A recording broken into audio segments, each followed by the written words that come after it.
अस्सलाम वालेकुम। तो कैसे हैं सब? उम्मीद करती हूँ सब ठीक होंगे और हम सब भी बिल्कुल ठीक है आपकी दुआ से।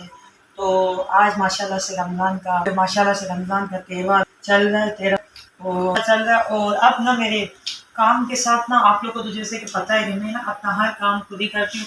ट्यूशन के साथ साथ अब बच्चों का मदरसा भी मेरे पास हो गया है, क्योंकि मदरसे की प्रॉब्लम है कि अब रमज़ान शरीफ चल रहा है ना, तो हमारे जो स्कूल है ना, स्कूल की शिफ्ट है वो आफ्टरनून की है और मदरसे की जो बाजी है ना, तो उन्होंने कहा कि हम अब सुबह में पढ़ाएंगे। लेकिन आपको पता है सुबह में हम उठते नहीं जल्दी, क्योंकि हमारा रात तो नाइट में हस्बैंड का काम होता है, तो इसीलिए नाइट में जगते हैं और सुबह बच्चे बेचारे उठ नहीं पाते, और जबकि मैं ही नहीं उठ पाती हूँ, तो इसीलिए अब इनको मदरसा बाहर से छुड़वा दिया और रमज़ान शरीफ से इनको मैं ही पढ़ा रही हूँ।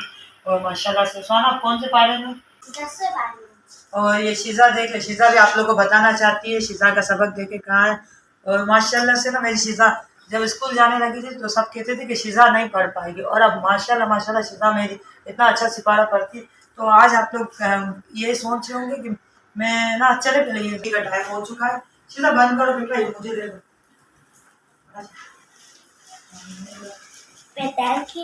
तो अब बच्चों की छुट्टी का टाइम हो चुका है। डायरेक्टली ना स्कूल से आते हैं ना, तो मैं इनको ना स्कूल से आते हैं तो बस ये ना दरवाजे पे ही होते हैं, और मैं ना इनको वहीं पे चेंज करवा के मैं वहीं पे ना इनको वो पढ़ने के लिए लगा देती हूँ। तो अब आप सब लोग है ना सोच भी रहे होंगे और ये भी सोच रहे होंगे कि चलिए अब लिखते हैं इनको कमेंट्स कि थोड़ी देर के लिए आपने स्कार्फ पहना था और थोड़ी देर के लिए आपने दुपट्टा पहना। तो मैं आप लोग को पूरी बात बताती हूँ। ना विंडो बंद कर।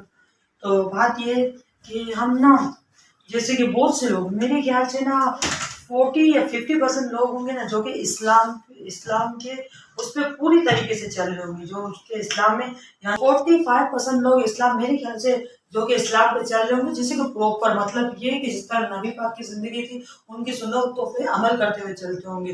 बट अल्लाह ताला ने ये नहीं कहा कि जो फैशन करता है तो वो बिल्कुल इस्लाम को फॉलो ना करे।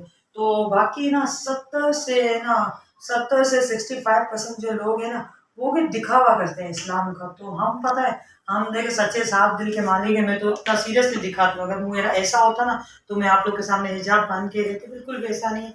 तो बस आज आप लोगों को दिखाने का मकसद ये था। बहुत सारे लोग जो कहे अपनी फ्री की फालतू के ना मुझे मशवरे दे रहे हो, बकवास भी कर रहे होते कि आप पूरा रमज़ान ये करती हो, रमज़ानों में घूमती हो, शॉपिंग ना करो। तो अल्हम्दुलिल्लाह घूमते फिरते भी हैं और सब कुछ करते हैं। तो आप ना मेरे घर की रूटीन ना आप सुहाना से पूछोगे, सुहाना आपको बताएगी कि सुहाना आप सुबह में कितने बजे आप लोग को जगाती हूँ?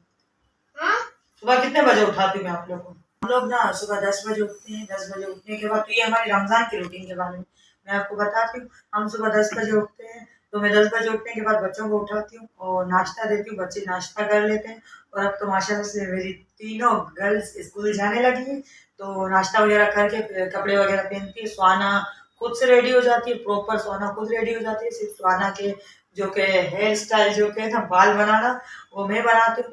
अलबत्ता शीशा को मैं रेडी करती हूँ पूरी तरीके से, शीशा कुछ भी खुद नहीं करती है। हाँ, अब बिस्किट थोड़ा खुद खाने लगी और मलिया तो मेरी है छोटी सी क्यूट सी, मैं फिर मलिया को रेडी करती हूँ। उसके बाद ना फ़ौरन ही मैं इनको स्कूल छोड़ने जाती हूँ। स्कूल के बाद जो कि मेरी रोज़ की रूटीन है, जो कि मुझे आदत है, मैं कितना भी ना घर में सामान एक साथ लेके रखूँ ना, फिर भी बस दिल करता रहता है। लेडीज़ होती है ना अक्सर, तो थोड़ी बहुत जो कि सब्ज़ी वगैरह होती है, एकाध-एका जो चीज़ है, तो वो ले लेती हूँ। बच्चों का नाश्ता वगैरह ये सब मैं ले आती हूँ।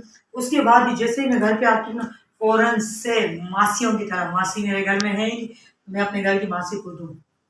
तो झाड़ू पोछा करती हूँ। झाड़ू पोछा करने के बाद हमारी रोज़ की रूटीन के जो कि हमारे कपड़े हैं ना रोज़ के रोज़, जो कि क्योंकि मेरा ड्रेस रेगुलर होता है, बच्चियाँ भी मेरी रोज़ की रोज़ उतारती हैं। अलबत्ता इनके पापा हैं जो कि एक दिन छोड़ के एक दिन उतारते हैं। तो कपड़े धोती हूँ, कपड़े धोने के बाद मैं कपड़े वॉशिंग मशीन में नहीं धोती हूँ। तभी तो देखिए ना, आप यकीन नहीं मानेंगे ना, जो मेरी ये ड्रेस है ना 3 से 4 साल पुरानी है, मगर ना तो उसका कलर खराब हुआ है और ना तो उसके ऊपर कुछ दाग धब्बा, ना ब्लीच का दाग, ये कुछ भी नहीं है। क्योंकि कपड़े में वॉशिंग मशीन में नहीं धोती, तो कोशिश करें। और मेरे घर में ना पता है मशीन है ही नहीं, मशीन मेरे पास थी, वो बंद ही बंद पड़ी हुई थी, तो फिलहाल मैंने किसी को दे दी। और आप लोग को तो पता है, वैसे आप लोग कहते हैं ना मेरे पास पैसा है, तो क्या मैं मशीन ले नहीं सकती हूँ? तो मुझे मशीन में धोने की आदत नहीं, और मैं तो सबको यही कहूँगी कि मशीन में कपड़े जो कि नए होते हैं ना, तो उन कपड़ों को, लोगों के ड्रेसेस को ना मशीन में मत धोया करें, बिल्कुल ही बेड़ा गर्क हो जाता है मशीन में धोने से। तो हाथ से तो ये काम करते करते ही ना पता है टाइम तो पता ही नहीं चलता, बल्कि 5 मिनट की लेट हो जाता है। मुझे जल्दी से अबाया पहना और 1 बज जाता है, तो मलिया को लेने जाती हूँ 1:30 बजे। अब मलिया की छुट्टी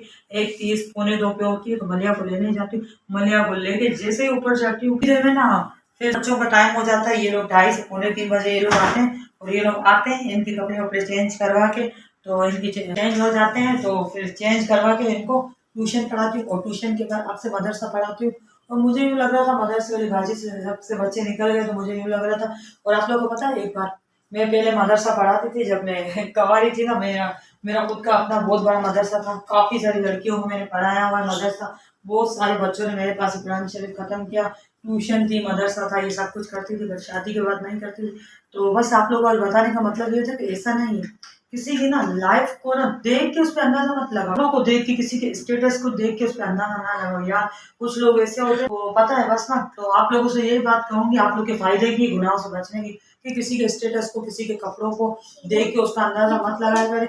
हालांकि मैं ना कहना नहीं चाहती, मुझे बिल्कुल भी अच्छा नहीं लगता, लेकिन मुझे ब्लॉगिंग में आप लोग को बताने के लिए कहना पड़ता है। चुप करो कि ना, मैंने कुछ ना, इतने लोग मैंने ऐसे देखे ना जो बिल्कुल अपाए में होती है, वहां पढ़ता 5 वक्त की नमाज भी पढ़ती, और मैं 5 वक्त की नमाज नहीं पढ़ती, झूठ नहीं बोलूंगी, ठीक है ना, नमाज नहीं पढ़ती। तो 5 वक्त की नमाज ही होती, फिर भी उनके काम और करतूत ऐसे होते हैं ना। तो अब आप लोग खुद अंदाजा लगाना कि वो गलत है कि मैं गलत हूँ।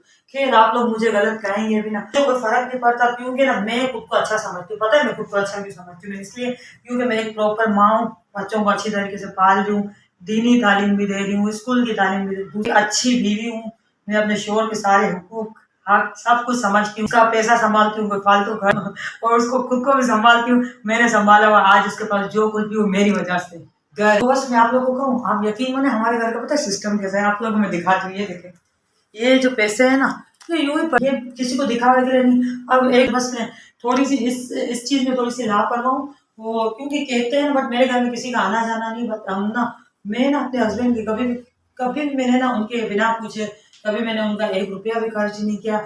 और पता है लोगों की वाइफ होंगी, आप लोग भी शायद कुछ शादीशुदा होंगे, तो आपकी वाइफ के महीने के पैसे बंधे हुए होंगे, बट मेरा नहीं है। सब लोग मुझे पूछते हैं कि तुम्हारे हस्बैंड में महीने की कितना खर्चा देते हो, मगर मुझे पता है मेरी शादी को ना 9 से 10 साल हो गए, मुझे कभी उन्होंने ना 100 रुपये पॉकेट मनी की नहीं दी, कभी भी नहीं देते।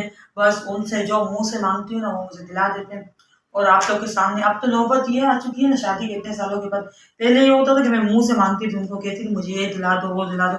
अब नौबत यहाँ तक आ चुकी, अब वो मुझे कहते हैं कि तुम ये लो वो लो, तो कभी कभार तो मैं खुद कहती हूँ कि अब ना बस कर दो, ये चीज़ मेरे पास है डबल हो जाएगी। तो मैं तो यही कहूँगी कि वाइफ हस्बैंड में इत्तेफाक, मोहब्बत, भरोसा ये होना चाहिए। तो बस ये चीज़ें रखें। और वाइफों से तो मैं यही कहूँगी कि कभी भी खुदा रहा अपने हस्बैंड के पैसों वैसों पे ना चीज़ें ना निकालने से गुरेज क्या करे। हल्का अक्सर लोग बीवियों से निकाल लेते हैं, लेकिन नहीं यार, शोर कमाते किसके लिए, वाइफ और बच्चों के लिए कमाते हैं। तो बिल्कुल भी ऐसा नहीं करना चाहिए, गलत बात होती है। तो जो कुछ भी होता है हम बीवियों का होता है और हम बीवियों के नसीब का होता है, क्योंकि ये अल्लाह ताला ने भी कहा है कि जो कि दौलत होती है वो होती है औरत के हाथ में, और जो कि बच्चे होते हैं वो होते हैं जैसे कि हस्बैंडों के हाथ में, नसीब में होते हैं, ऐसा कुछ कहते हैं। बैठ के और अफ्तारी भी खुद बनाती हूँ, हालांकि मेरे हस्बैंड मुझे कहते हैं कि नहीं मैं ये ला दूँ वो ला दूँ। और अब यकीन करें मैं अफ्तारी में क्या होता है, मेरे अफ्तारी में सिर्फ खाना होता है, सिर्फ खाना ही खाती हूँ। कभी मैं नहीं कहती हूँ कि मुझे ये ला दो वो ला दो, फालतू की फरमाइशें नहीं करती हूँ मैं। और मुझे शौक भी नहीं फालतू की फरमाइशों का, जब बिन बोले मिल जाता है तो किससे शौक होता है। और हर रोज मैं बाहर भी जाती हूँ और शॉपिंग भी करती हूँ। तो अभी भी बस ये प्रोग्राम हो रहा था कि चलो तुम्हें ना शॉपिंग करवा दूँ। अभी तक मेरी ईद की शॉपिंग नहीं हुई है। पिछली ईद पे मैंने जैसे आप लोगों को बताया था मैंने 10 जोड़े लिए थे, लेकिन इस बार मैंने एक भी नहीं लिया। तो अब से इंशाल्लाह अब माशाल्लाह से 12-13 रोजे हो चुके हैं, तो कंफर्म नहीं हो रहा रोजे कितने हुए, रखती जा रही हूँ ना। और घर में ऐसी बस मगन रहती हूँ ना कि यार जो आप लोग मुझ पर इल्ज़ाम लगा रहे होते हैं ना कि इसके साथ सेटिंग है उसके साथ ये झूठे इल्ज़ाम आते हैं, तो घर में खुद इतनी मैं बिजी होती हूँ ना, मुझे टाइम ही नहीं मिल रहा होता। अपने हस्बैंड में से टाइम पूरा उनको ही नहीं मिल रहा होता कि मैं बाहर के बंदों को क्या टाइम दूँ, और ऐसा है भी नहीं। तो ये हाँ, शिज़ा देख रही है, शिज़ा की जो बर्थडे का गिफ्ट था ये लॉकेट, जो कि मैंने आज पहना है। ये देखिए कैसा लग रहा है, शिज़ा के नाम का लॉकेट। ये शिज़ा को हमने ही गिफ्ट किया था और हमने ही पहना है। तो पिछले बार मैंने आप लोग को ये स्टोरी सुनाने वाली थी, फिर अजान हो गई थी तो बीच में रह गई थी। ये लॉकेट शिज़ा को हमने फर्स्ट टाइम ही पहनाया था और शिज़ा ने लॉकेट घुमा दिया था। फिर तो बहुत लंबी कहानी है, बड़ी मुश्किलों से मिला था। तो शिज़ा ने बर्थडे के दूसरे दिन ही मार खाई थी, तो फाइनली लॉकेट मिल गया था। तो आज से मैंने इसे पहना हुआ है। तो बस आपको जो भी करना है, जैसी भी लाइफ गुजारनी है गुजारो। मैं तो कहूँगी फैशन करना है करो ये वो, क्योंकि लेकिन इसके साथ साथ की बात करूँ बेसिक क्या, बेसिक ये कि अगर कोई बीवी है, औरत का कहूँ बीवी है तो अपने शौहर के साथ मुखलिस और ईमानदार रहे। अगर कोई बहन है तो अपने बाप और भाई के साथ ईमानदार रहे। तो अपने माँ बाप की भी बेटियों को इज्जत का ख्याल रखना चाहिए। बस बात यही है, क्योंकि ना ऐसी बहुत सी औरतें देखी हैं जो कि शोरों से ले रही होती हैं, गाली होती हैं, और भाई के बंदों के साथ उनकी होती है तो फिर कहती हैं हमारे शोर हमें प्यार नहीं करते हैं, और बच्चे माशाल्लाह से 6-6 7-7 होते हैं। तो यार बस आज की बात है, आज भी मैं मार्केट गई थी तो बस मैं कुछ औरतों की बातें सुन के आ रही होती हूँ। हालांकि पता है मेरी आदत ये है कि मैं बाहर में किसी को एक लफ्ज भी नहीं बोलती। खैर लोग बोलेंगे कि अपने मुंह से अपनी तारीफ करती है, बस दिलों के हाल तो वो खुदा जानता है ना, बस उससे बेहतर कोई नहीं जानता।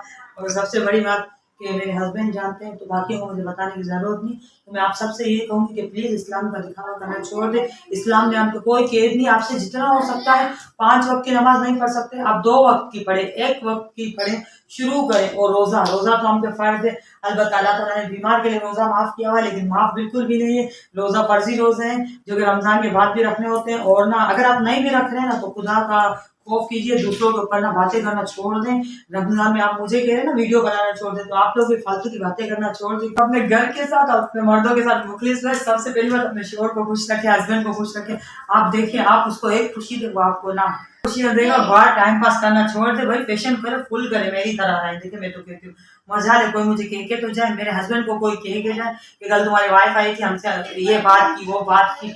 अरे दूसरी बात है तो दूर की बात है, किसी के साथ बात भी नहीं करती। मैं लेडीज के साथ फालतू बात नहीं करती, मेरी आदत नहीं है। मैं बिल्कुल ही पहले मुझे जो ससुराल में शादी करके आई थी तो सब कहते थे कि ये सास को मेरी कहते थे तुम्हारी बहू ना बड़ी मगरूर है, बात ही नहीं करती।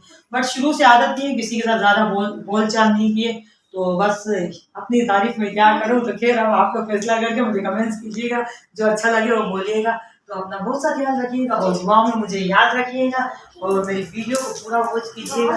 तो मिलते हैं नेक्स्ट व्लॉग में, जब तक के लिए अल्लाह हाफिज़। Okay bye. हाँ